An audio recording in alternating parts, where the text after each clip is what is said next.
Golly, everybody. Golly. All right. It's time for this show here to happen. Let me close a couple things that don't need to be open. All right. Great. It's time to hit record here. Okay. Here we go. In three. Whoops. Wrong tab. 3, 2, 1. The Ohio Department of Health is reporting the state's first death from Monkey Pox, but state health officials say there's no need to panic because deaths from the disease are rarely fatal. Dumb bear son of a bitch.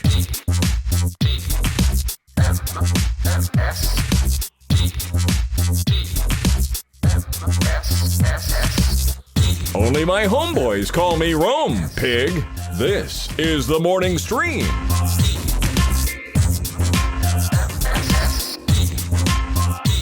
Good morning, everybody, and welcome to TMS. It's Monday, October 3rd, 2022. I'm Scott, and he's Brian. Hi, Brian. Hi, Scott. Hello. I got a question I have to ask you because it popped into my head this morning, and I haven't been able to shake it. Okay. And ask your question. This is going to be a little bit weird, everybody. So ask the fucking question. Don't feel bad or don't feel too nervous about it, but it is a little bit of a weird question. Here you go. If you were a conjoined twin, all right?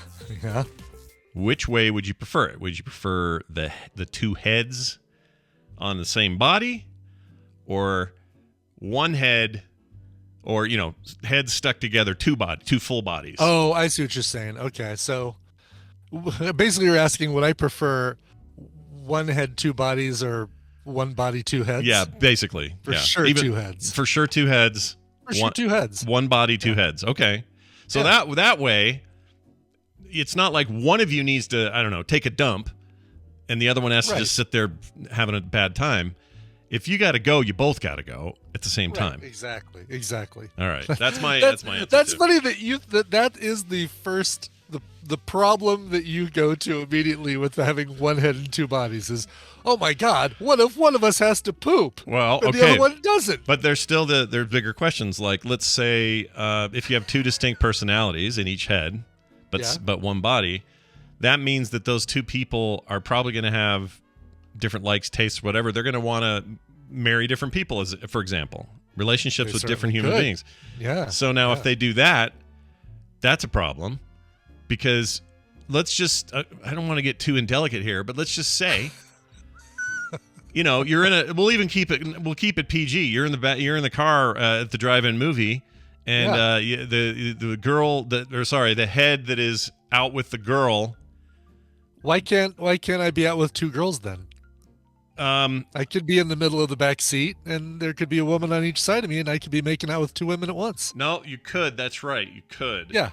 Okay. Now let's turn your fantasy into my fantasy really quick, Scott. So that's not bad, but there's also complications. Let's say you get married. Let's say you marry both girls. Sure. Okay. And you even do the wedding on the same day. It's all great. Head off to the honeymoon. How are we handling those logistics? What's going on there? Head off to the honeymoon. Is it just a bunch of Jeez, are you just like saying, all right? Well, we were nice and delicate before. Now we have to. I'm just saying, like, you got two of them now, and you got two people, and it's just I don't know. It sounds complicated to me. Well, let's.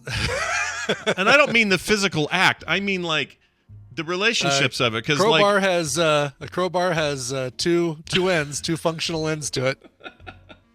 No, wait. That doesn't work. Because you got. Have you? Oh, I see what you're saying. Okay. Brian did go indelicate. I'm saying, like, relationship-wise, I think I was as euphemistic as possible. I'm just saying, like, if you love the one girl and the other head loves the other girl, and I don't know if that's how it works. I mean, I know that Chang and Eng married two women, didn't they? Like they did they? I think so. But is everybody all in on the gig? Like they have to be. I mean, this is one of those things you can't you can't hide and say reveal on the third date, right? It's like something the woman immediately obviously, knows what they're getting into. Yeah. Obviously that's true, but I'm just trying to figure out, like, from a logistics standpoint, who, like, if you're fighting with one wife. Oh yeah, Chang and Eng married sisters. Oh my gosh, it's worse then. or it's at least weirder. I'm not saying worse. Whatever. Everybody do your own thing. It's just probably not happening simultaneously, like any messing around, right? Yeah, but it is whether it isn't or isn't, right? Like, as if let's say it's purely like, hey, we're gonna go have a little fun together, me and my wife, says the right head. Yeah. And so the right head, which includes the left head, they go off and have their fun with wife number one. Does left head just kind of read a comic book off to the side, stare at the television, not really interested in this, even though it's that dude shares the wiener and everything else? Or is it like, what is that? It's just such a different thing. I don't know why I want to know. I just want to know. Like, why? I think, I mean, I guess I don't know. You do whatever the situation calls for and is comfortable to all parties involved, really. You can't just say, okay, well, whenever left head wants to make out with his wife, right head has to make out with his wife. It's just, yeah, they would, and that's what I'm saying is, since you can't, since you wouldn't simultaneous all the time, I just think you can't put, I don't know, you can't put rules on that until you're actually in that situation to be able to say, here's what works for us. Like, would one of the heads be annoyed if they didn't like the wife of the other head? Yeah, I think you definitely would. That almost feels like it would be, if there are no rules, this would be the one rule that would break the rule. But you basically would have to get approval. Yeah. Yeah. Both heads would have to give approval for each of the marriages. Yeah, you would have to you're literally stuck with that person. Yeah, you are stuck with somebody you may or may not actually like. I guess if they're sisters. Were they twin sisters in the case of the thing you were talking about? I don't know. They didn't show photos of the Yates sisters that Chang and Eng married, but I assume they were sisters. They both had the last name Yates. Okay. All right. Well, may they all live forever together. It's been a hell of a week, you guys. I had of course, the horrible death in the family. Kim had to go to the funeral. She just got back yesterday in the middle of the afternoon. We had a wedding like 4 days before that, and then a funeral, and now we got a birth in the next 24 hours or so. Oh, so it's okay. I saw this in there. I saw it in the show notes, a wedding, a funeral, and a birth, and I'm like, oh. So, wow, she had the baby, and you refrained from any social media about it, but she didn't have it yet. No, she's having labor pains, but they're not regular enough to go in. So we've been on standby kind of mode, just like, okay, let's see how this goes. She's very, very pregnant. Like, if you saw her at a profile, you'd be like, oh my gosh, freaking, I don't know what I'm looking at there. She's got she carries way out in front as well, so it's like a very distended sort of pregnancy. All signs are good, lots of green lights, everything's good, but now it's just a matter of anywhere between the last couple of days and the next couple of days is the range, and if she doesn't have it by today, they're inducing her tomorrow. Okay, so go in and for sure by tomorrow night there will be Scott will be a grandpa twice over. Yep, there'll be a little baby girl named Phoebe, nothing to do with friends, and then everything will be great. I get that, by the way. For a while, we had to do our son's name is Tristan. Nothing to do with Legends of the Fall. Yep. I was actually going to ask you about that, or maybe even have asked you about it, but I think I did a long time ago. I actually said when he was like 12, I'm like, hey, Brian, did you name him after the movie thing? Which you had probably at that stage had been asked a billion times. I had, I don't know. Yeah, I don't know if we'd ever talked about it here, but no, he was named after Sir Tristan of the Round Table and the Tristan and Isolde fable from Old English fable, and as well as the Tristan from All Creatures Great and Small, which was my favorite book series as a kid, about a couple of veterinarians in the UK. And I just always loved that name. It's a great name. Nothing to do with Brad Pitt, you guys, so quit asking. Right, no one asked. Exactly. Jeez. No one asked. As soon as we saw that movie, we're like, damn it. Freaking Brad Pitt, you bastard. All right, moving on. Guess we have to go with our runner-up name, which is Galahad. Galahad would have been great. Who else is in there? You got your, let's see. Sir Gawain. Don't call him Gawain. That's terrible. How about Sir, who's the Gawain? Who's the one? No one's going to be named Gawain. Name a Gawain. Do you know a Gawain? Oh, I was going to say, yeah, I don't know. No, nobody's named Gawain. Nobody. Gawain Wade from a different world. There are no Gawains out there. Who else is there? Galahad, Tristan. Who's the big one? There's a big one that we're not thinking of here. Sir. It's a big one, and it's a great one. I don't know. It's the one Lancelot. That's the one. Lancelot, of course. Jeez, the one that hooked up with Guinevere. Jeez. Yeah. Percival. Yeah, Percival's a good one. But then he'd have to be known as Percy. You don't want that. No, definitely not. That's like, boy, talk about my name is Percival. Yeah. And then that just kind of evolved over the years. Hey, Percy. Hello, Hey, Percy. Yeah, Percy Jackson and the Soaring Stone of the Zeus Hole, or whatever that movie was called. And if you did Lancelot, you go by Lance. That's cool. Sure. Yeah. All right. Well, if you go back in time, sure. Lance would be Lance. See, Lance also. I know a Lance, and he's really cool. Actually, I know a couple Lances. Lance Anderson, podcaster who was Verge of the Fringe in Orange County. Really cool guy and very cool podcaster. Is he still doing that show? Still around? I don't think so. I mean, he's still around, but I don't even know if he's doing podcasting anymore. He might be. I'm so out of the listening to podcast area. Yeah, I feel you. Anyway, let's see. Yeah, and I know another Lance who's a big Packer fan, but that's a whole other story. I think if I know any Lances. I know one Lance, guy that sold me my hot tub back in the day. His name was Lance. Lance, the hot tub salesman. Yeah, Lance. I'm sure there's some Lances in our tadpole. There have to be that that we've met at Nerdtacular or something. Oh yeah, if there's not a Lance out there listening, I'll eat my Lance, whatever that means. All right, hey Brian, I got an email I'd like to share from Ben. Please. This made me laugh. This made me laugh pretty hard. He says that. Oh shit! You know what? There's a theme for this. Send and receive email. This is what he said. He said, you guys did the ultimate Red on Air light the other day. And it's ironic that it was not only a Red on Air light, and it was Bill's segment where the Red on Air light was born. But I'll read this email and you see what I mean. Bill shared another Lara Kampf video last week, and you guys said you'd never seen her videos before. Lara Kampf made the podcasting rig with the Red on Air light. Thanks for helping all of us olds feel like our brains, we have Brian cells to spare. He meant brain. He meant brain. We know what he meant. Ben? This show does have Brian cells to spare, especially on Mondays and Wednesdays. Yeah, there's always a few of those extra cells. But here's the deal. You're not wrong. That is the ultimate. How ironic it is that we couldn't remember that. It's ironic, but I wouldn't consider it a second Red on Air light, because it's not like the right thing would have been like, oh my God, she made a podcasting rig, Laura Kampf.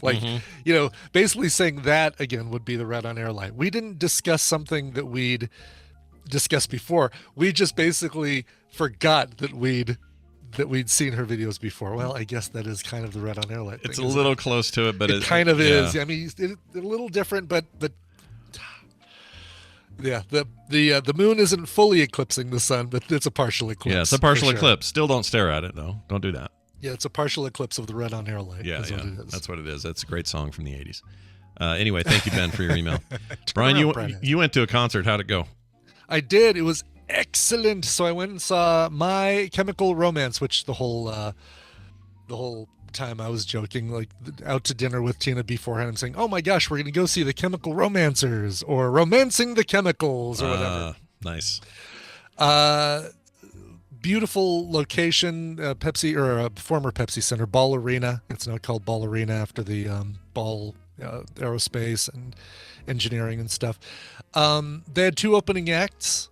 Taking Back Sunday was one of them, and it was they were fantastic. I was familiar with maybe one or two songs by Taking Back Sunday.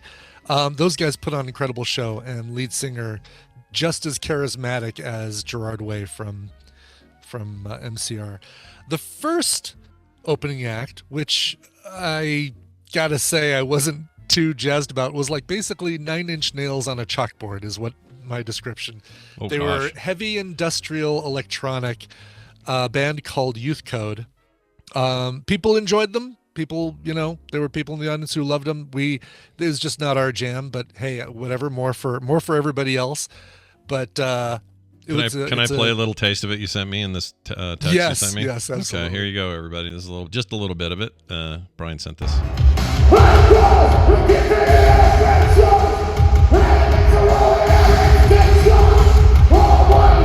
My favorite part is the silhouettes of people walking in front of your camera. It makes it seem like they're leaving, you know? Like they're getting out of there. Yeah, it kind of was, yeah. Yeah. Not no, those but... were arriving. If they're going right to left, then they're arriving. Yeah. It took us 4 songs to realize that the lead vocalist was a woman. Oh. See, I already forgotten. You told me this already, and I already in my head, I'm like, oh, look at that dude.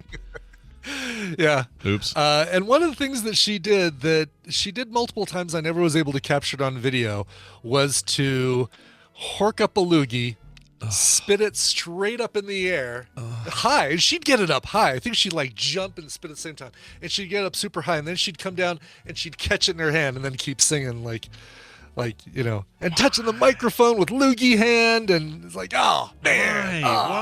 Why are they doing that? I don't need that. I don't like that at all.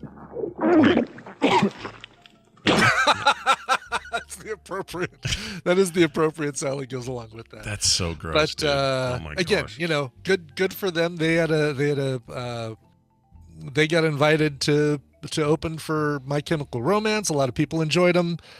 Whatever, not for us. Just not your bag of cheese there. Exactly. I get you. By the way, I like how everybody complains about the audio clip you just played and not the descriptive loogie catching and throwing that. Oh yeah, that sound clip from an old film sack movie, which was fake anyway, must really truly be the grossest thing about this story. Not Brian actually witnessing. Scott. Yeah, not this debauchery that Brian saw on stage. Not at all. Who does that? Who spits anything anywhere and then is it part of your blah? Blah. Yeah, exactly. But MCR, so My Chemical Romance, Tina and I were I don't even know if you could say we were casual fans before. We knew Black Parade, we knew the song Teenagers and Na Na Na Na Na Na Na Na Na, which is the name of one of their songs. Yeah. We became big fans of the band, and man, their stage was amazing. So they had this cool 3-dimensional post-apocalyptic, like destroyed buildings and stuff in the background. And at first we thought, oh, it's a really cool painted backdrop.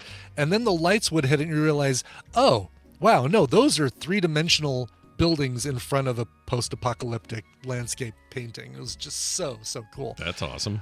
Love that. And they dropped it halfway through the first song, which was Foundations of Decay, which is really, really cool.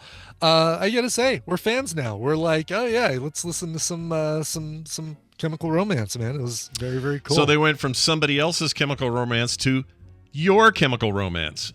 Or if I were you, I would say My Chemical Romance. Now they are now our Chemical Romance. Oh, it's our. They used to be. It used to be their Chemical Romance because everybody else liked them, but now it's our Chemical Romance. We all share the Chemical Romance. All right. Well, I'm glad you had a good time. I like those guys. They're good. They're a good band. They are good. Yeah, they are good. I really, my knowledge of their appearance shows the age of like how out of touch I was with the band. Like, oh, they didn't come out in band leader uniforms because that was apparently like 4 albums ago. Oh, that was a thing. Probably a dozen years ago when Black Parade came out. That was their look.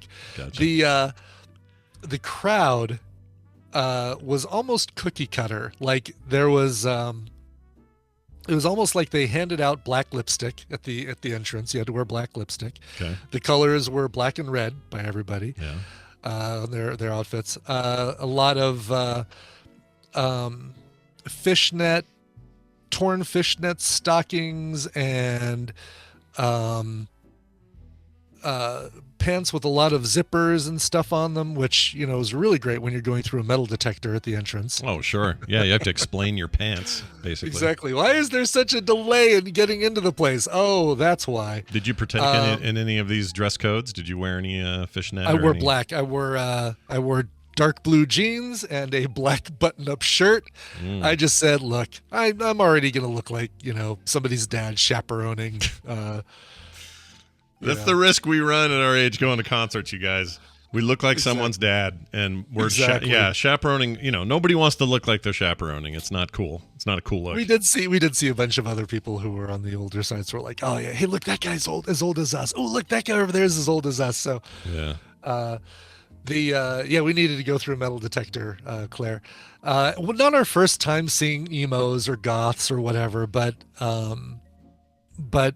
it was kind of, again, the MCR, My Chemical Romance, is an older band. I should call them one or the other. We'll say MCR. They spread. They span a couple of generations for sure. In terms of they span a couple generations, and so the audience coming to see them were spread all around like the 20s and 30s and probably even some 40s.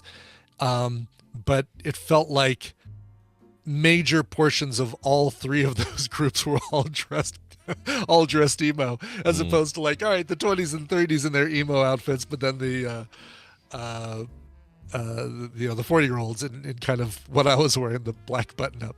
Sure. We did see one gal wearing a t-shirt. Let's see. I'm trying to remember the order of things that were written on her t-shirt. I think it said big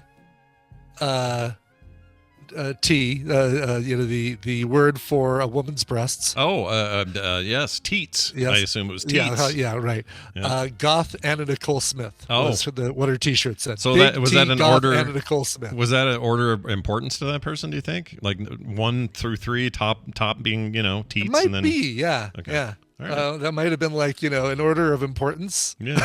Sure. That's what it sounds like to me. I was wondering if there was a band, actually, because that would be a great name for a band, is Big T Goth.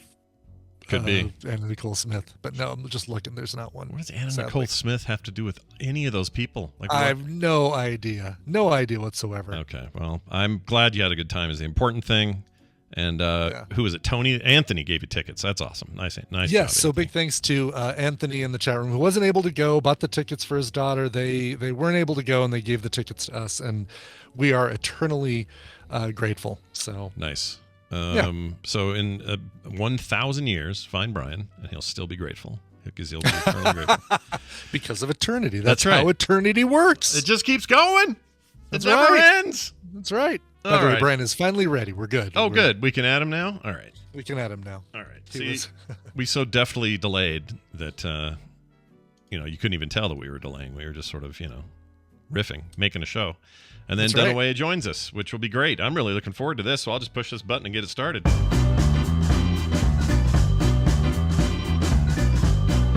Well, what do we have here? It's Brian Dunaway joining us for the Morning Half-Asses, a little game we play on Mondays, and it wouldn't be the same without you. Hi, Brian. Welcome back.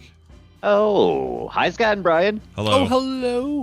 What'd your weekend go What like? are you guys doing for this Monday? My weekend? Yeah. Yeah. It's not a trick question. Was that good, eh? I know you did Film Sack with us. That was fun, but other than that. I did. Yeah. That was the fun part. And then I slept all day Sunday. I felt horrible. Okay. Oh, I'm sorry to hear and that. Then I got up just in time to how much is too much information? I don't know. Go for it. Right. Did you get a little? We'll let you know when you finally cross that line. We'll say it's too late. You crossed the line. You crossed the line. Fantastic. Let's just say there was intestinal problems. Oh, there. I'm sorry to hear that. I hope you feel better though. I don't like that. No weekend should be. I don't either. Yeah, you shouldn't have to do that. That's no fun. Where'd you get it? Some bad? You My get some bad? stomachal romance. Is what Your stomachal romance, exactly. Did you get some bad food or what happened? There's a stomach bug going around. Oh. I hate those. Yeah. Those can eat a turd. I don't like them. That's right. They tried to. Yeah, I'll bet it did. It's kind of the opposite, in fact. Welcome back, though. It's good to have you here, and we're going to go ahead and get a thing going here. Hey, Brian Ibbett, you're going to have to explain the rules because we don't know what's going on. Oh, okay. I can do that. Welcome to the Morning Half-Asses, a trivia game where I'm going to be giving you two chuckleheads the answers. I'm going to be giving you guys a category and 6 possible answers, 3 of which are correct and 3 that are incorrect. Depending on how confident you feel with the category, you can provide 1, 2, or 3 guesses. If you get any wrong, you get 0 points for that round. Guess 1 and get it right, you get a point. If you guess 2 correctly, you get 3 points. And if you guess all 3 correctly, you get 5 points. The player with the most points after 3 rounds wins the prize or the rise for their contestant. And I've pulled contestants from members of the Tadpool that aren't able to be here with us live today. Scott, you're going to be playing for Brian Clemens of Gilbert, South Carolina. I hope he's doing okay. Oh. Do you know where Gilbert is? Is it more inland or closer? Yeah. Where is Gilbert? Yeah. It's further. Yes, I live closest to Georgia, so pretty much everything to me is almost everything's gonna be Eastern. Yeah, Gilbert's a little more Eastern. Okay. They probably got like most of us, a little Lots bit of of rain, a little bit of wind. Yeah. Okay. All right. Hope Residuals. you're doing all right, Brian. Yeah. And then Brian, you're going to be playing for Milo of Monterrey, Mexico. Oh, very nice. Monterrey. So Milo of Monterrey. Monterrey Milo is what we call him. Sure. Back in the day. Sure. All right. If you guys are ready, looks like you guys are both logged into the game. Let's go ahead and give you your questions. And we're starting with one that was actually submitted by a listener. And big thanks to Stephen Forster, a.k.a. Winmagus, in the chat. Submitted this one. Most... Sorry, Brian's Dunaway's reaction with a gasp is weird. So it's weird. shocking. Yeah, it's really weird. Yeah. Anyway. Most Magic the Gathering sets take place on different planes of the multiverse. Multiverse. Ravnica is a plane that is a giant city and ruled by 10 different guilds, each relating to a 2-color combination from the game. Which of these are actual guilds in Ravnica? Okay. Okay. Your choices are Not gonna know this. Piltover, Celestia, Noxus, Izzet, Rakdos, and Demacia. When you said "is it," I thought you were asking Is again it? if it was. Is it? Is it this next to? I'm Is wondering. it or is it not? Yeah. And Winmagus, go ahead and correct me on my pronunciations of any of those. Piltover, Celestia, Noxus, Izzet, Rakdos, and Demacia. Or Demacia. It'd be Demacia. Well, I know one of I these. guess it's a card game. You can pronounce it any way you want, Well, right? you could. Like, Yeah, you could. yeah. I know one of these is 100% not in there because it's from a whole different game, but the rest of these have no idea. Oh, which one is that one? I'm not going to tell you. I'll tell you after. I'll tell you after you get it wrong. Good Lord. I got into this for a little bit, and I'm trying to see if I feel like I'm gonna get one of these wrong. Yeah, I'll do two. Yeah. all right. You guys are both locked in. You guys both picked Demacia, which is correct, or Demacia, Joe Demacia. Yeah. It was really good. Well done. Brian, you were so close. You had Demacia and Celestia, which were both correct, and then for some reason you decided to add. I couldn't decide. Is it? I couldn't decide. Is it? It looks familiar, but I'm like, where's it from? Yeah, You would have and had it. Rakdos also not one, but Noxus. So Noxus, Celestia. No, and it was Demacia. not. Piltover's Demacia. freaking League of Legends stuff. That doesn't. Oh, really? Yeah, that's a Maybe city. that's why I was thinking of Piltover's it. a city in there. If you watch Arcane, they talk about it. It's in the card game they make. What's it called? Legends of Runeterra. That game has. Hold on a second. Yeah. I selected the wrong ones when I entered this. So Uh-oh. Celestia, Izzet, and Rakdos are correct. Nice. So Scott. Oh, Demacia is not though. So it doesn't change anything. Wait, Still what are, 0-0, but yes. It so should wait, be- are all these? I don't get it. What happened? Are all these real? Or I mean, sorry, these are all the right. No, so the real answers are Celestia, Izzet, and Rakdos. Oh, gotcha. But Demacia is not. So you both chose Demacia, which is wrong. So, Gotcha. so it doesn't Gotcha. matter because you both would have chosen one incorrectly. So. Katamari. There is Demacia. one that's like Demacia. That is one. What is it though? I freaking I can't don't recall. know. Anyway, You got me, Yeah, man. Thank you for the correction. See, that's Darm- what happens when I Darm- don't use my my cards. So thank you, Winmagus. All right. Remember. Maybe Winmagus can tell you the one you're trying to think of. That There you sounds go. like that. Yeah. We'll give him time answer. to do that. Okay, let's get to question number 2, shall we? Yeah, we should. You'll like this one a lot better. Pin-related bowling jargon. So when you're bowling, there's phrases that have to do with the pins that are left behind. Tell me which of these are real and which of these are fake. Really, just tell me the real ones.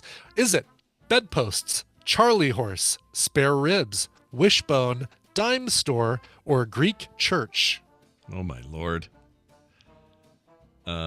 In related, yeah, right.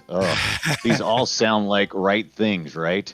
Yeah. I'm gonna go with what bowlers think is funny. So let's see.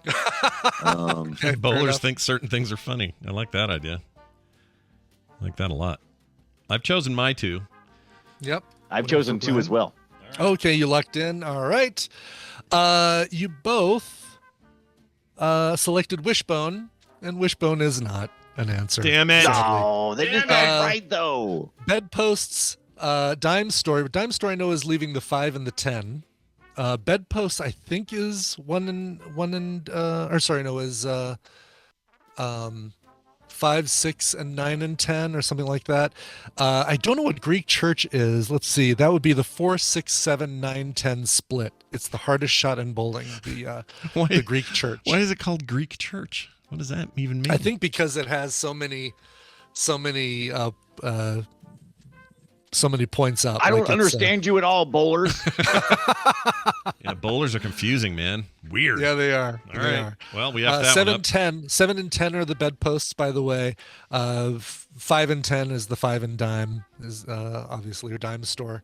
So that's what that is. By the way, those other 3, Charlie Horse, Spare Ribs, and Wishbone, those are from Operation. Come on. Oh, don't touch the funny I mean, bone. it could be a wishbone is anything, man. Come on. May I play? something you split. All right, let's get to the last one. Hopefully one of you can get some points on this one. Birds of the Galapagos Islands. It's easy. Zazy. Plural. All right, good. Okay. No, it isn't. Birds of the Galapagos Islands. We have the brown pelican, the crested monk hawk, the Nurple Booby, muddy egret, swallow-tailed gull, and The Nurple Booby. Booby, and the lava heron. Okay. I don't freaking know. Right? 3 of those are real birds. I'm going all in. All right. Well, you kind of have to. Yeah, let's go Can't all do in it. on that. I'm sure it's wrong. I don't know. I have no idea. I've even seen documentaries about the Galapagos Islands, and I don't retain this stuff. Sure. I don't know. I'm with Scott. I don't know. Yeah. That's just wrong. Feels wrong. Oh, holy cow. All right. This is awesome. Did we guess all the wrong ones? You both chose all 3 incorrect The answers. wrong one.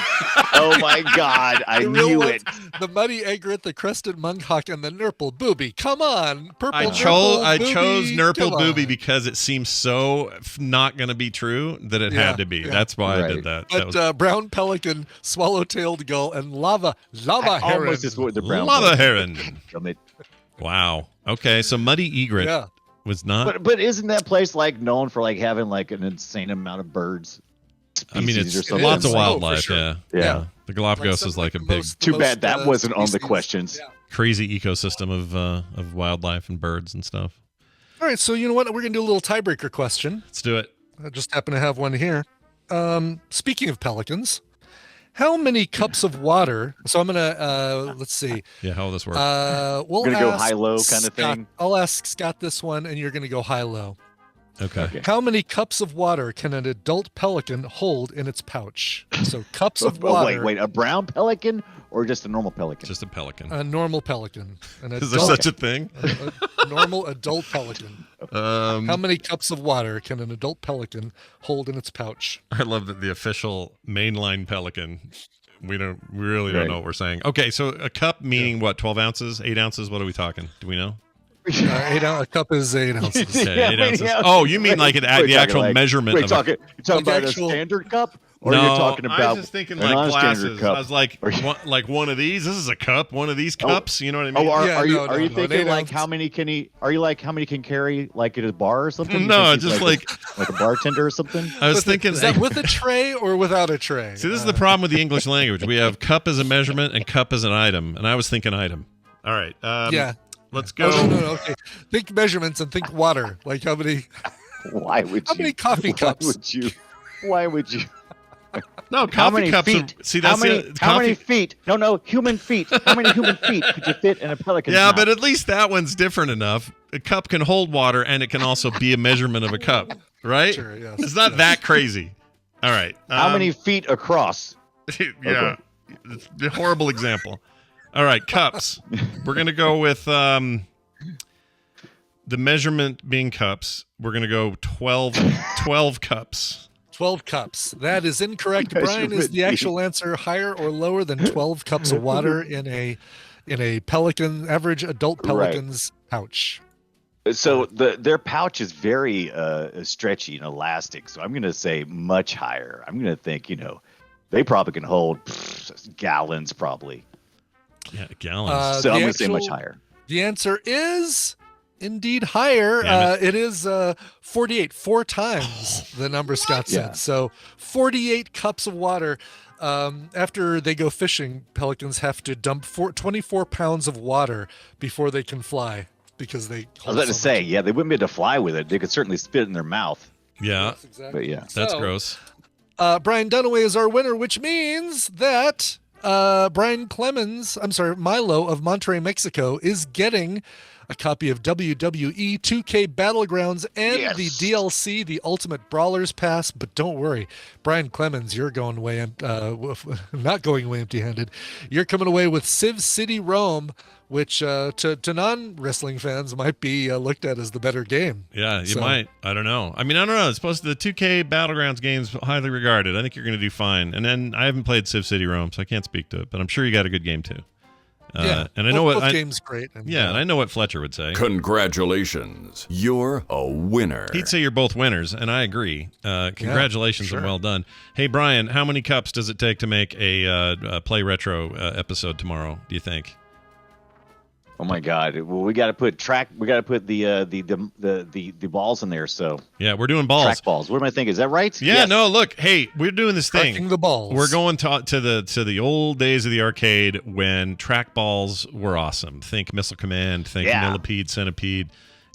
All that stuff. Marble Madness. Yeah. Crystal Castles. Yeah. Marble Madness. You about named all of them. I know. That's it. Job. There's the whole show. We don't need to do any more.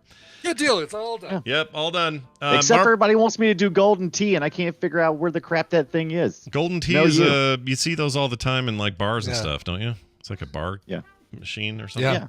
Yeah. So it was a weird era, and it was also I have some very specific old arcade stories related to my dad's arcades that dealt with trackballs. So we're gonna have a little bit of the old, a little bit of the new, and some thinking about why you don't see it so much today. Did you rub your junk on it like? Everything. Like American Pie. Look, did your dad like catch you rubbing your junk on it? When you're in junior high, you rub your junk on everything. That's the rule. That's how. That's what is it like when I rub it on this? How about this? Yeah. What's it feel? How about this trackball? How about Millipede? How about Centipede? How about Crystal Castles? Anyway, that'll be tomorrow. Check us out 3:30 I am Mountain Time. dehydrated. Oh well, you should drink. So go drink something. Why don't you drink something? Shouldn't you? If only his section came after Stephen Schleicher's, we'd be able to tell him what to do to solve that problem. That's true. Well, I hope you don't have to rush to any poo-poo stations today, and have a great day. I didn't know he wasn't feeling well. It makes me sad. I didn't know that either. Yeah. Supposed to let us know, man. It's not like Atari we can do football. Forgot about that one. That's cool. Atari football had it. Was that a arcade? That was an arcade. It was a flat, like basically it wasn't a machine. It was a 2-player flat game, and you moved the trackball to move your dudes around. And it was black and white, and it really was X's and O's, wasn't it? I think. I don't know. I don't remember this. I kind of want to. Now I want to look. Well, that's what we're going to do. All our research is still happening, so we're going to find out all the old stuff. Yeah, plenty of time for research. Yeah, and we'll play some of that. I don't have a good trackball here to emulate it, but he does. He's got that Atari limited edition trackball thing they put out last year, and I wish I could get one. But did I tell you I picked up the Couch Cade? Oh no, you didn't tell me. This is the Atari Couch Cade. It is it looks like a TV tray basically, and it's got buttons, and it's got a trackball, and it's got a knob, like a Tempest style knob, and but no joystick, and it's got built-in Asteroids Deluxe, Tempest, Missile Command, Centipede, Millipede, Lunar Lander, and Gyrus. I think just those asteroids? 8. No asteroids in there? That was the first one I said was Asteroids. I missed Deluxe. I missed it. Yeah. I love both those games. So good. Yeah, which I'd forgotten you play with buttons as opposed to. Well, I hadn't forgotten because I have one right back here. But before I got that one back there, I'd forgotten that that Asteroids wasn't a knob or a left and right joystick game. Knob would be perfect, right? No, knob would be pretty good, except. Yeah, no, actually, a knob would have been probably preferable, actually. I think so for Asteroids. And Asteroids not deluxe, but the one that came after that, Asteroids. Oh shoot! We tried to play it in Vegas for the contest, and it was broken. One of the knobs was broken. Oh right, but that had a knob. That had a Tempest knob on it. It did have a knob. Was that Blastroids? Was it Blast? I think that was Blasteroids. Gosh dang it, I which don't was remember the not- name. Which was not an Atari one, but it was. We tried to play it. The knob was busted, but not only that, it has a mechanic Oh, I where... take that back. It was Atari, and it was the third official sequel to. The Asteroids. third official sequel. So what was the second official sequel? Deluxe, right? That would be the first official sequel. Oh, right? oh, I see what you mean. But third in a series versus sequel. So I don't know what would be the first Yeah. official So let's sequel. see. Let's find out here.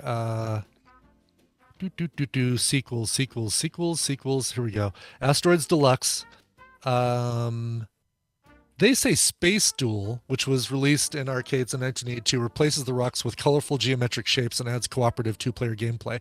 I did not know that was an official sequel to. I don't think it Asteroids. is. That seems like a weird claim. That's a very different game. It is a weird claim, isn't it? It's nothing like Asteroids. No. I mean, just the fact that you turn your ship using buttons. I don't guess you know. could make the argument that it's in the same universe or something dumb like that, but it's not. I Yeah. don't think that counts. Anyway, lots of balls tomorrow. The Couch Cade, kind of fun, tiny little bit of lag. So it's obviously wireless. You've got a thing that plugs into your TV with a HDMI port, and then this thing that's wireless on the couch. I think because I've got the receiver behind the TV, it might be interfering. So I'm going to try pulling it out and seeing if I get better reception. But the games look great. I'll bet they TV, do. I'll say I that. saw this somewhere and wanted to grab it, and I don't remember why I didn't. I got it on special, like half price through 40 boxes, I think is the website. What's the and is this isn't one up, right? This is something else. This is just Atari. This is one up. It's Oh, it is arcade one one up. up. Makes Okay. it. Yeah. I need to get that. They've got a second one that does have a joystick, and I can't remember what that one has, but it's like another couch Cade style thing, but it's got fighting games on it, maybe. I can't remember. Probably old fighting games, yeah. Yeah, I think so. It's always something new coming out of there. there you go. Those guys are always making something cool. All really right, are. let's get to this. We got some news today. It's our news program begins right here. So let me play some news.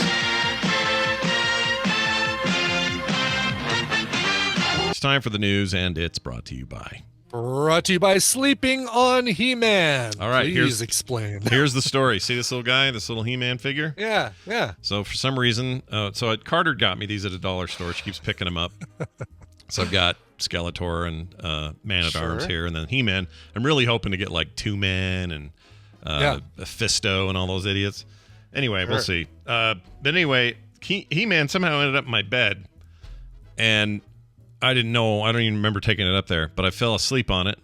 Woke up this morning with He-Man's kind of like the Indiana Jones guy burning his hand with the symbol thing that you had the other day, the round thing. Yes, right. Like a He-Man indentation. Yep, had a little He-Man in there. Just his whole body going in my back, and it actually kind of hurts still. There's like a little bit of a bruisey thing going on. So don't sleep on He-Man. That's what I'm saying. You think the dog brought it to your bed or something, or what? I have no idea how it got up there. I really don't know. I didn't take it up there. I thought these were on my desk the whole time. I don't know. But now they've been reunited. Skeletor's stoked to have his old nemesis back. We're good. Welcome back, He-Man. Why do you smell like body sweat? Why do you smell like a man's back? All right. Let's get to this story here about John Paul College. This is a college. Okay. A college, an Australian college. Indeed. A student was banned Named after there. two Beatles, I believe. I think that's how they got its name. It's named Just after the two Beatles they liked the most. Yes, Sorry, exactly. John and Ringo, you're out. And George. the other guy, or George, rather. Hello. Sorry, there's no hello in this. It says John Paul College. So I was reading it like an Great if all email. news stories began with hello. Hello. John Paul College. Hello. Student got banned from school grounds because of an unsuitable mullet haircut. Oh, look at this. Well, won't someone please think of the children? Let me pull this up so people can see it. Oh, okay. So it's really not even, it's not the mullet that shouldn't be called a mullet because nothing in the front. Yeah, this is Like all usually party it's in the business in the front, party in the rear. This is everything in the rear and shaved. 3/4 of his head is shaved except for just the back where the mullet. back. Yeah, I don't even know. This the- is more like a warrior headpiece looking. I don't know. I don't even know how to describe it. Free Rangers, is that what it's called? A skullet and Matuba? There's such a That thing. would totally make sense. A skullet. Yeah, that would totally make sense. I get those at IHOP. They're great. I love the I'll skullet. take the skullet scramble, Yeah. please. With a yeah. Oh, that sounds really good, actually. That comes in a skullet. Oh, I love it. Great. Just don't touch it because the skullet's going to be really hot. It's going to be really hot. Thanks, lady. Let's see here. It says, they have these rules about haircuts. They denied his son entry to the school for the past 3 weeks because of his hairstyle. It is a mullet with a shaved head. It was deemed unsuitable under college uniform and personal appearance expectations policy. Expectations is a funny word. We have certain expectations here, and Personal appearance expectations policy. you don't match our expectations. Policy says shaved hair, fads, and extreme haircuts are unsuitable for school. Yeah. Mrs. Wilson said her son's hairstyle was a result of post-football celebrations in which he and his friends gave each other silly haircuts, which she described as good, clean fun. Says, I do Some not believe... people want to change the world with silly haircuts. Yep. There you go. What's wrong with that? They're stopping. The man's stopping them I'd here. like to know. By the way, one person said that it's the front is a skinhead, the back is a hippie. So I say it should be called a skippy. Oh, I like the Skippy. Your That's a good haircut's one. a skippy. Yep. You can't be here with your Skippy. Take your Skippy home and shave it. Yeah. So I know we're not immune to this over here. BYU famous for sending kids home for having mustaches and beards and stuff. Mm-hmm. They have like really strict stuff on the grooming side God, of things. apparently so. Jeez. Really annoying to me at BYU. Anyway, Jurassic World director dropped a bombshell. Okay. All right, you'd think he's made a couple of these movies, made a lot of money. Who is that director? Is it That dude is his name's right here. Where's his name? I Colin lost it. Trevorrow? Trevorrow, Okay. that's the guy. All right. Sure. Jurassic World director said the series should have probably ended after Spielberg's original, saying it's an inherently unfranchisable franchise. It's like, you made the movies, dude. Yeah. I mean, it kind of is, right? It's like, we have finally cleared this island of all of its dinosaurs. Thank goodness. Oh no, we've got It's like bed bugs, basically. It is, right? yeah. They just keep coming back. You can't avoid them. Bed bugs Dominion. It's Dr. Grant's fault. He said life finds a way or whatever, or whoever Yeah, said it. right. Jeff Goldblum, maybe. I don't know who said it. Jeff Goldblum said it. Yeah, and when they said that was this minute all the filmmakers went, "Oh, life does find a way to make more of these for other movies and sequels." Woohoo! Specifically, he says this to. By the way, it was talking to I can't find the name of the Empire magazine. Okay. He says none of the sequels should have probably been made. In Trevorrow's own words, the Jurassic Park franchise probably should have started and ended with Spielberg in the 1993 original. I specifically did things different than the other films in order to change the DNA of the franchise. He said about his Jurassic World Dominion film. The previous 5 films are plots about dinosaurs. This one is about the characters in a world where they coexist with dinosaurs. Yeah, but you said it's fine. It's still... Yeah. I mean, it's all 6 movies feature characters that coexist in a world with dinosaurs. Yeah. But I see what he's saying. Like basically at the beginning of Dominion, spoiler alert, but it's really not. Yeah. The movie starts with, yep, dinosaurs are in our world. We just kind of have to live with them. And every once in a while they eat people and oh, well. Mm-hmm. I didn't see it yet. Should I or should I not bother? Oh, you should see it. But Yeah? don't spend money to see it, but Oh, see I it on wouldn't. I yeah, wouldn't do see that. it when it's on a streaming service you're already paying for. Yeah, I would do that for sure. Yeah. Bruce Willis back in the news again. Mm-hmm. There was some recent stuff that we didn't get to because we haven't had a show about his likeness being licensed off to be used in future films with his permission. So basically, digital deepfake recreations of Bruce Willis were approved, and he was going to get paid for that. A little bit like Darth Vader or James Earl Jones signing off the rights to the Vader voice to both LucasArts and then this voice company. So Vader voice. Vader voice. You got to do the Vader voice. Well, Bruce Willis. I love Bruce that Willis is now denying he sold the rights to his face. His agent, anyway, has denied reports that the film star sold the rights to his face. Last week, it was widely reported that Willis, in the first deal of its kind, had sold his face to a deepfake company called Deep Cake. Oh God, is it really Deep Cake? Deep Cake. jeez. That's the name. Is it Deep Cake? Yeah. Deep Cake. Oh, I hate that. Is it really cake or not thing? Is that why they're doing it? Is that why they named it that? It could be. Oh, I hope not. We live in an era where people make it's worse whole... now, isn't it? Yeah. Knowing that it's deep. They make whole companies around memes now. I don't like it.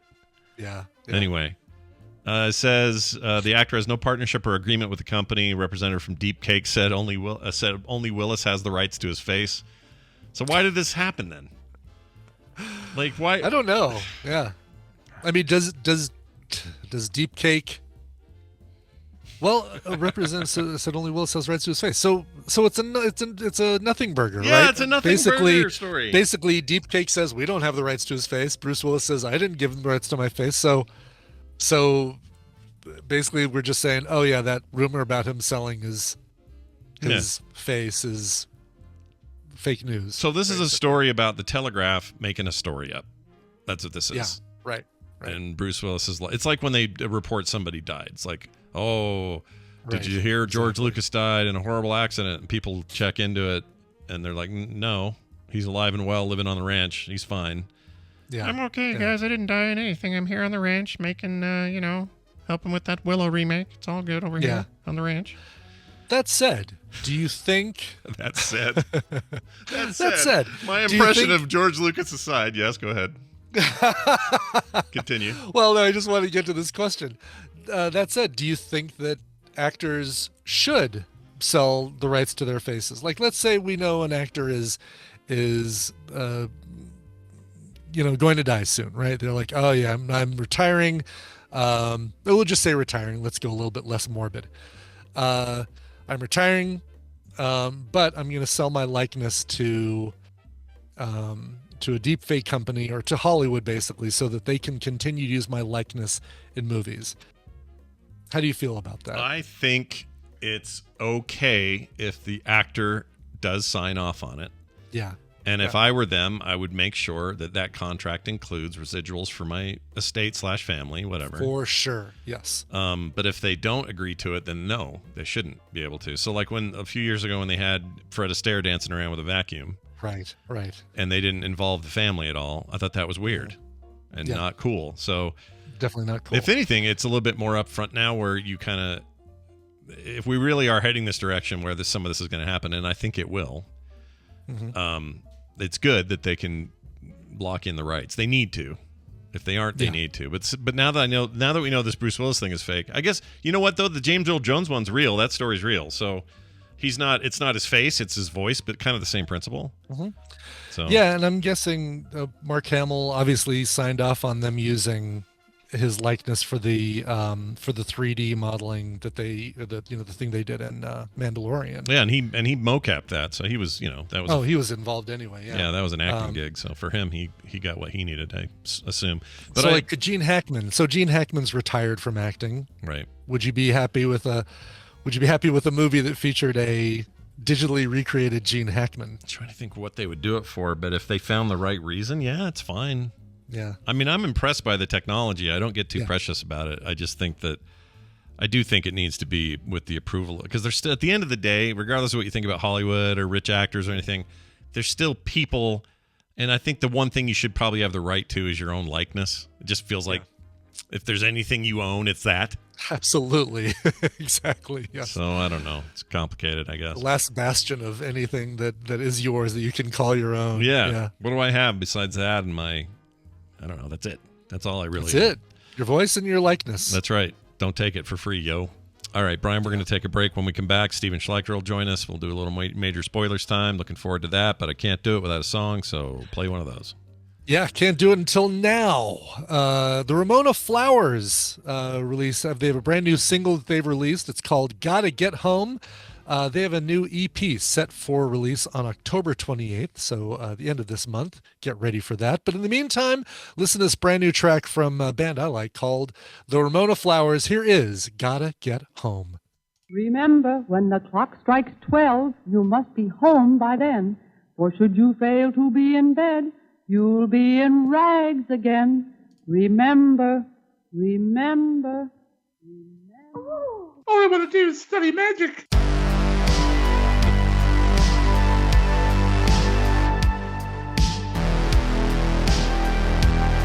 You taste like a burger. I don't like you anymore. This is the Morning Stream.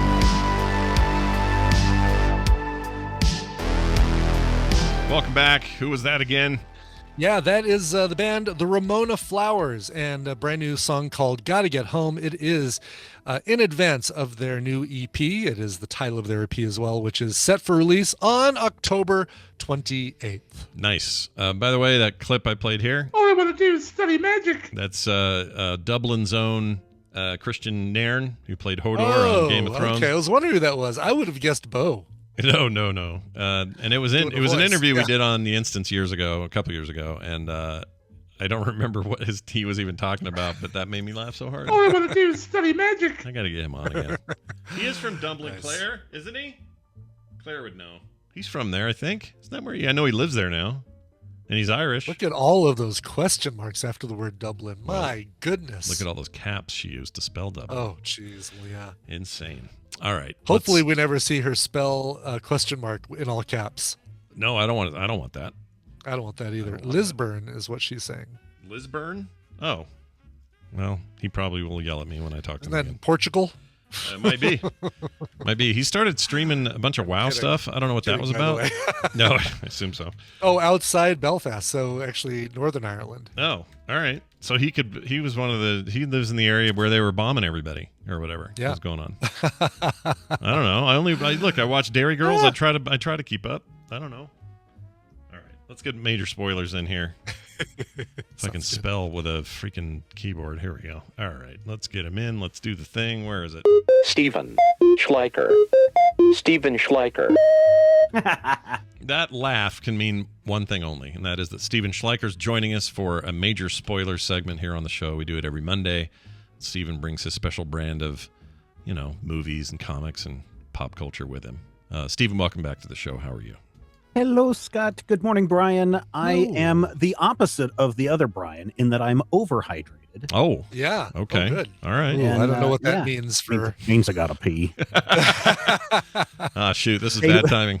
You're gonna have to hold it. real quick. In your last segment, you were talking about actors selling their likeness rights. Yeah. I know I've mentioned this on the show before in many years past, but everybody should check out this movie called The Congress with Robin Wright in it.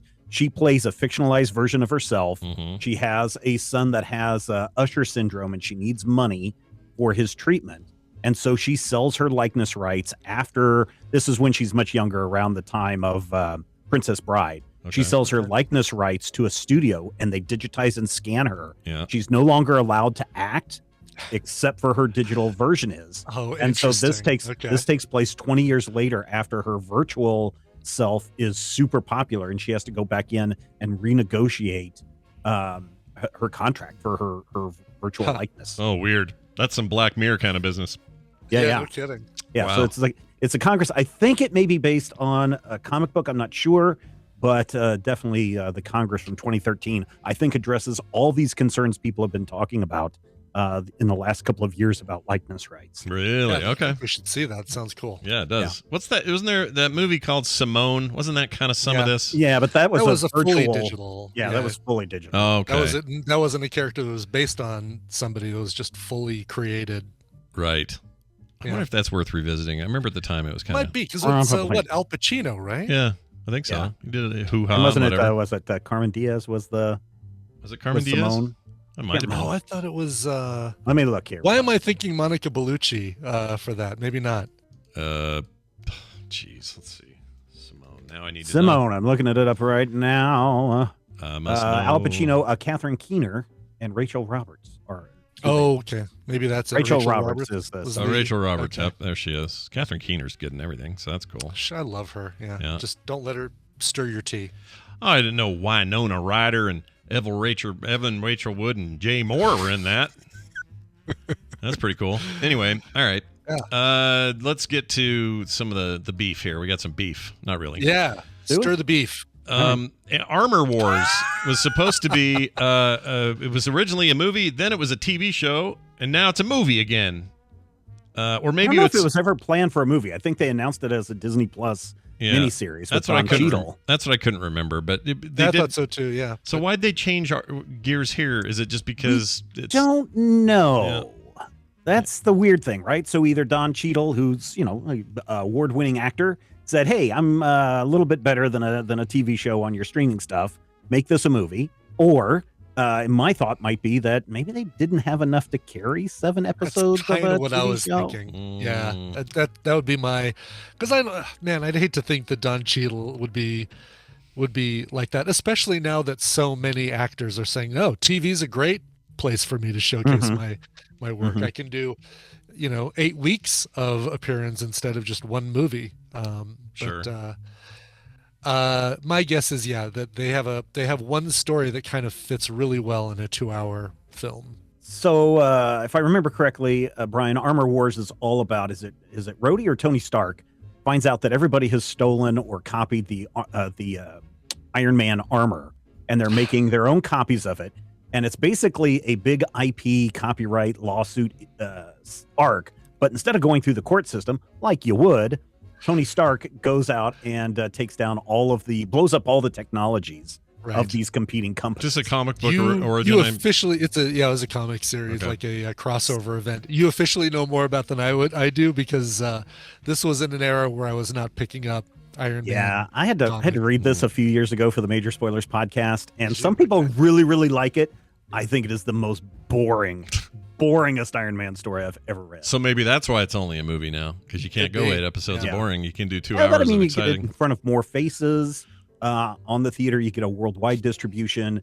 Potentially, you're going to make more money off of it than you are off of a Disney Plus subscription, which could be good for Don Cheadle, as far as residuals and royalties and upfronts and back ends and all that stuff. Yeah, I get the feeling too that maybe the audience is a little bit hungry for Iron Man stuff since Tony Stark left us.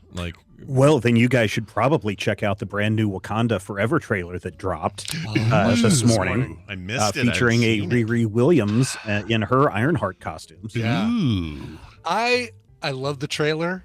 I don't know how sold I am on Namor's wings. They look really weird, don't they? They really do. It looks like the golden snitch or something flipped. It does. It's like to his ankles. I can buy. All right, he can fly. Sure, no problem. I don't need to see those little wings flapping like crazy, holding up the weight of a dude. It is weird looking, right? I mean, they should have blurred it out a little bit more. It looks like a lazy exactly flap. Right. Make it look like hummingbird wings, where it's where you don't even see it. Yeah. Oh man, do you think they're going to put a sound effect in for the flapping of his wings? I hope not. Oh, I hope it's just like I hope it's just like that, Brian. Marvel Studios, capture that. Namor.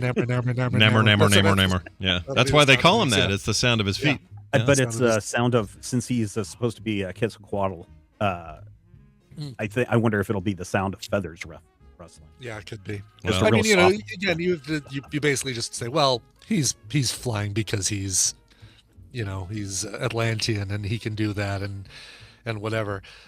Not because his little foot wings can go. Yeah, he has a snitch feet. It's fine. He can get around whatever he needs. Well, I haven't seen it yet. I'll watch that. That'll get you in trouble in prison. Snitch. Oh yeah, they will. That's somebody's nickname in Oz. My favorite ancillary character in Oz was Snitchfeet. All right, well that's cool. Hey, bad news if you like Grendel, which I do. I was a fan of the comic book back in the day. It's not coming to Netflix anymore. In fact, I guess it was near done. They were almost done, right? Once again. No, I think they were still producing or in the process of getting it moved into production. But Netflix is like, yeah, we're not interested in this anymore, and so the production company is free to shop this around to whoever else wants to pick up comic book property, which is surprising for me. Who was it? Amazon just dropped the Paper Girls season 2. I think it was on Amazon or Hulu. I forget these days. And so it's really weird that we're seeing a lot of companies just rushing out to grab comic book IPs, and then all of a sudden we're seeing this drop off of, no, we don't want this comic IP. We don't want this. We don't want this.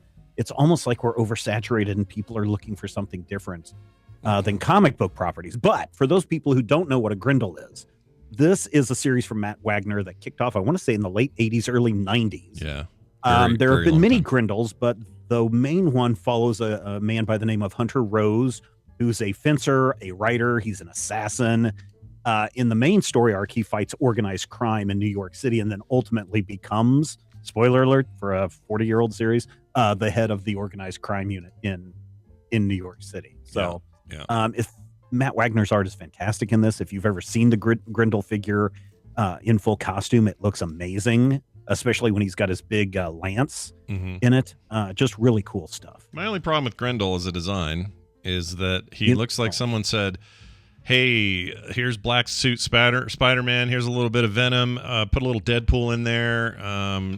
Like he's an amalgam of a lot of stuff you've probably already seen. Yeah. And it always rubbed me a little bit wrong, but I remember back in the day loving the stories. Stories are great. If you're Dark Horse Comics and you're looking for the next thing, yeah, and Marvel is, this is right before, of course, the big crash in the 90s. Mm-hmm. Hunter Rose and Grendel was certainly a thing that would get people's attention and did get people's attention. Yeah, that's true. There's been a lot of really great cover art guest stuff that you can definitely check out, but it's just like this, it's almost like Venom on steroids is what the ones I'm thinking of are the ones I look back on, where it's just really buff, black. Oh yeah, that's definitely a different Grendel. Our Grendel is very thin and old school debonair Grendel. Old school Grendel's like a weird, I don't know, like a little French man. yeah, kind of a little skinny guy that likes defense and stuff. Well, anyway, not happening now. So sorry. No, it could I'd show up somewhere else. I mean, we've got at least 2 other streaming services that aren't owned by Disney that could pick this up. I'd rather go. I'd rather have animation here or something. Animated Grendel. Do that. Oh man, speaking of animated, did you sit down and watch Intergalactic, Scott? No, but you told me. I got a text from Brian from you over the weekend, and we were like raving about it. I watched the first 2 chapters of it, and tell me this is by the same people who did the animation for Into the Spider-Verse. Well, that was the thing that first attracted me. Is like, wow, this looks like Into the Spider-Verse. I didn't go that far. The director, Mules, I think is his name. Okay, this is like his first feature film. He's got 2 other projects coming up in the very near future, and the animation in this just looks amazing. It's the Kid Cudi deal, right? Kid Cudi, is. I think he has, from what I read, I think he has a new album out by the same name, and this movie basically is the giant music video for that album. Yeah, right. Kind of like what Sturgill Simpson did for Sound and Fury. Is that Sound and Fury? Was that the name of that album? I think it is. Sound and Fury, right? Yeah, I think that's right. That album so much. It's so good. It is good. Now, I will say this. For people that are like, oh yeah, I love the Spider-Man and I want my kids to sit down and we're going to watch this together. No. There's a lot of sexy times, a lot of really strong language, and a lot of drug use. A lot of drug use. Okay. I don't know if you got to the sexy time stuff yet, Brian. I have not gotten to the sexy. Like, it's been hinted at, but it's all been like, there's wearing a towel, and I think you just see one of his friends' butts when he's getting a massage. No, there's one that's a little bit more raw where they're talking about something that happened in a laundry room. Okay. But you don't really see any, you don't see any wieners or boobies or anything like that. Okay. That's a shame. Fair enough. But people are getting it on a lot. Intergalactic, for those wondering the name, it's E. And not an I, it's an E. Yeah, Enter, which, apparently there's a lot of that in this. I'm hoping there'll be a sequel called Interstellar. Yep. And then my God, the animation in that is just... It is so cool. It is fantastic. It reminds me very much of the Into the Spider-Verse animation. Mm-hmm. And that's also a concern because the Into the Spider-Verse animation was mind-blowing and revolutionary when that came out. It gave us a whole different perspective on what you can do with 3D and animation together. We've got the new Into the Spider-Verse 2 and 3 coming up, which will use the same stuff and maybe push it a little bit further. But one of my fears was, everybody's just going to rip this style off. Mm-hmm. And this is the first thing that I've seen that feels like it's actively doing that. Yeah. Yeah. I mean, I've heard nothing but good things about it, but it is impossible to see it and not go, oh, Spider-Verse. Like, it just looks, that lower frame rate on foreground characters, smoother frame rate in the background, like those techniques, 100% Spider-Verse, the way they're doing it. Yeah. And I'm sure if you ask Kid Cudi, he would probably say, yeah, that was one of our inspirations. He probably would. I'm making that up, but he probably would, if I had to guess. Yeah.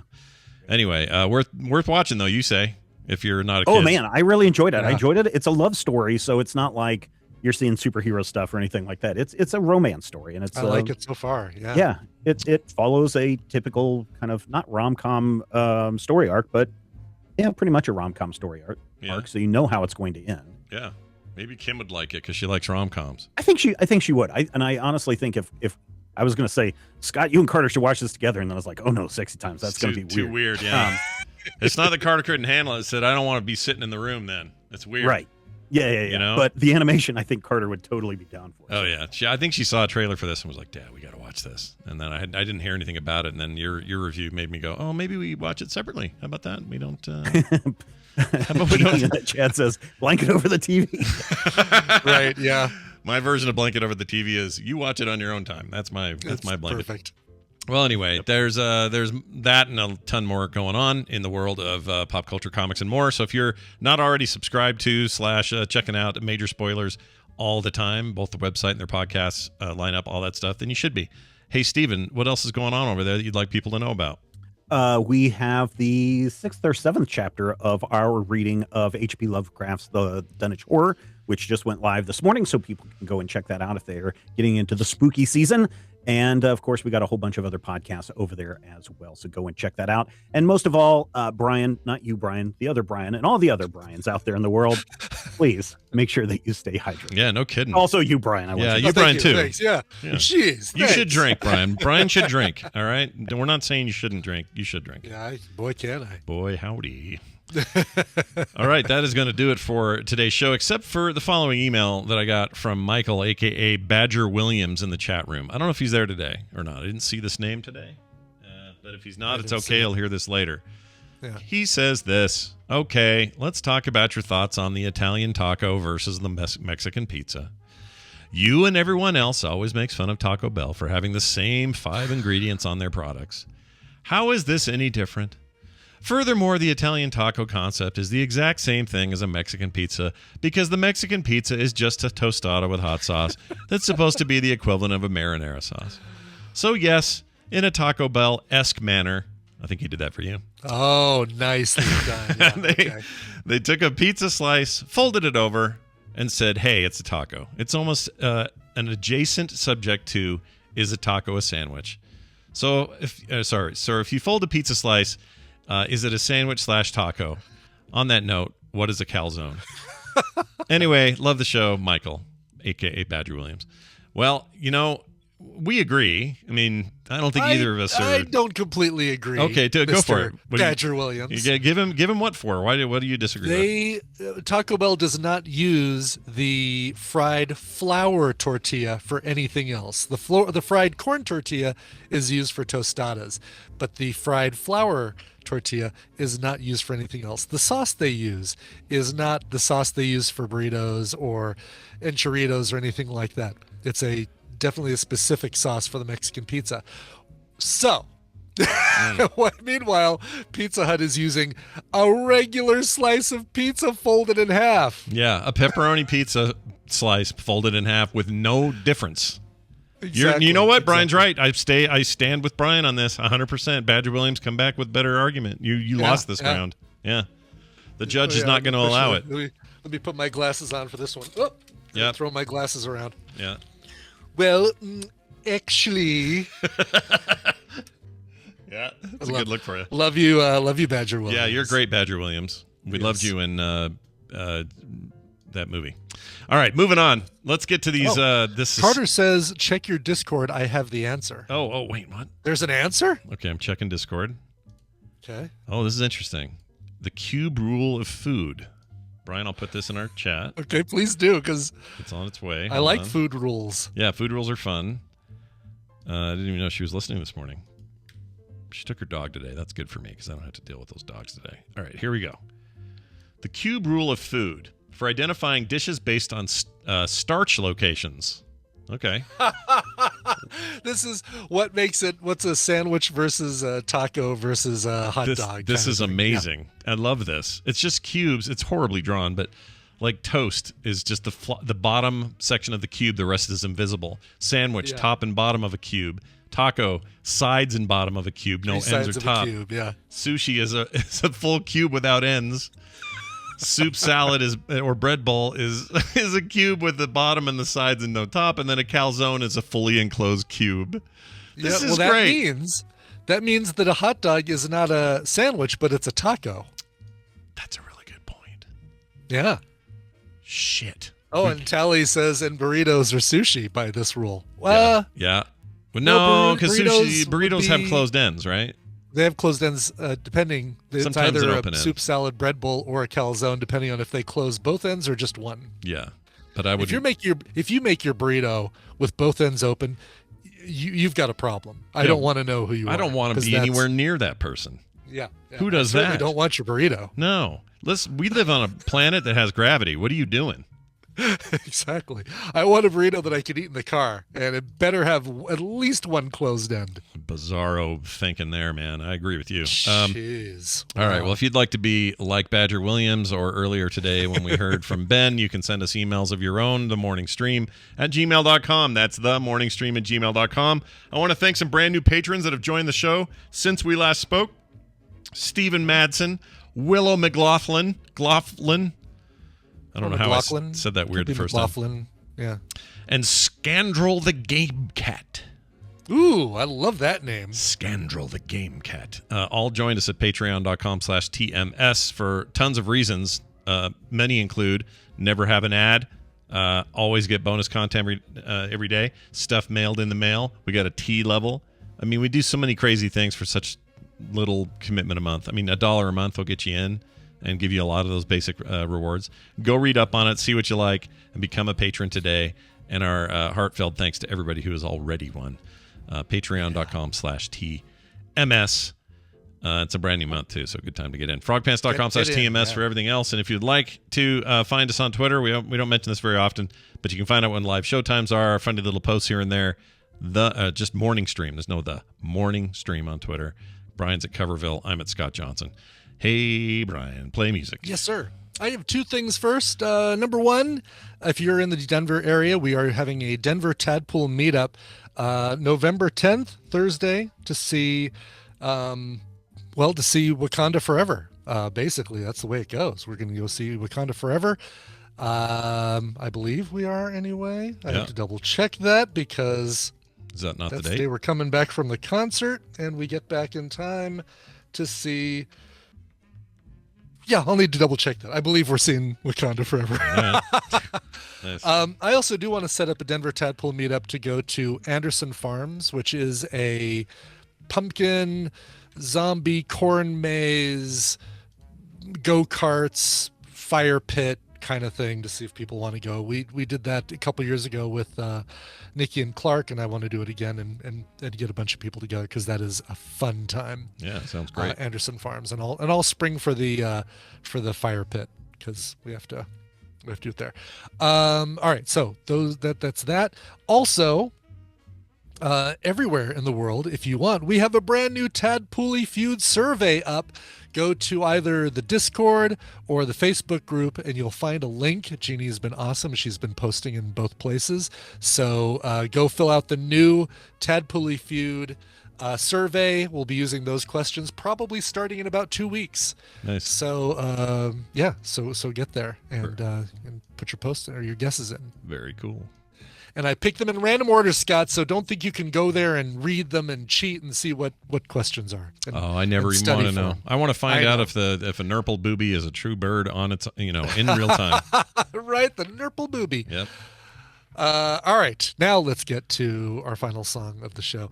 Mike Pacholik, who was nice enough to send us a couple of spider grabbers, said, October 3rd is my birthday. I will be 56. I hope you guys are practicing your spider grabbing skills. Thank you. Oh my Signed gosh, by 56. You get one of these. 56. That's a high watermark there, dude. Well done. It is. And I've been looking for spiders in the house because I want to use it. I like, I've got my fake spider. I've got this little guy right here, but he's no good. I want to practice this. You're actively looking for spiders to use your spider catcher. I'm actively looking for spiders because I really want to try this thing out. So yes, soon I will be able to answer that question.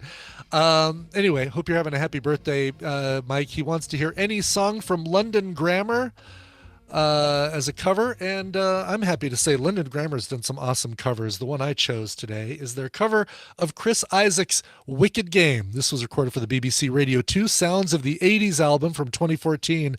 They do an amazing job with it. Here is London Grammar. See you guys tomorrow for a brand new TMS. This show is part of the Frog Pants Network. Frog Pants Network. Get more shows like this at frogpants.com. I love that. Oh, that's fantastic. While you were going to My Chemical Romance, I was listening to System of the Down almost like